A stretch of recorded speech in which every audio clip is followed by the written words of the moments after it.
Կրկին ամբողջությամբ խառնում եմ։ Ներկան փոքրիկ տարբերակները եւ մեծ, այն դատարկելուց հետո իր մեջ լցնում ենք ընդհանրապես ավազ եւ թրջում ենք ավազը, որպեսզի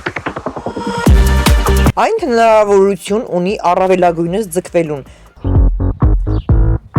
Ապա արչևային կքանստումներ յուրաքանչյուր ոտքի վրա։ Սպահի դրությամբ ես վերցնում եմ 150 գրամանոց բաժակ կիտրոն, այս դեպքում մի փոքր չորացած է, դա այդպես է, ես մտածված այսպես եմ պահում կիտրոնը, որպեսզի չունենաք կուզ տեսք։ Թիկունքը եւ կեցվածքը լինի ուղիղ եւ զգաստ։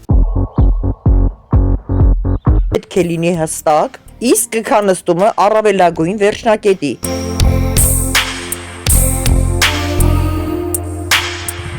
այս մասում ձեռքերի մատների մկանները զարգացնելու համար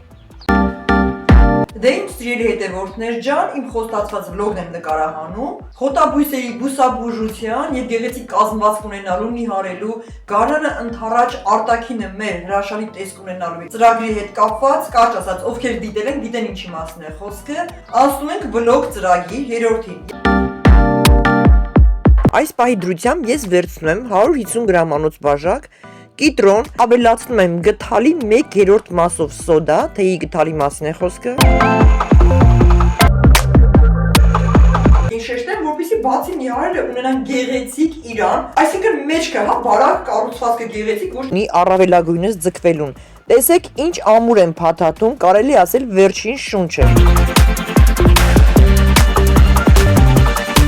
ները բացելու, ձեր կազմվածքը ձգելու համար, այս մասին քիչ անց կխոսենք, տեսեք, պարզապես տարաներ մարզվելու համար, ները բացելու, դիմացից, թիկունքի մասում մարզվելով։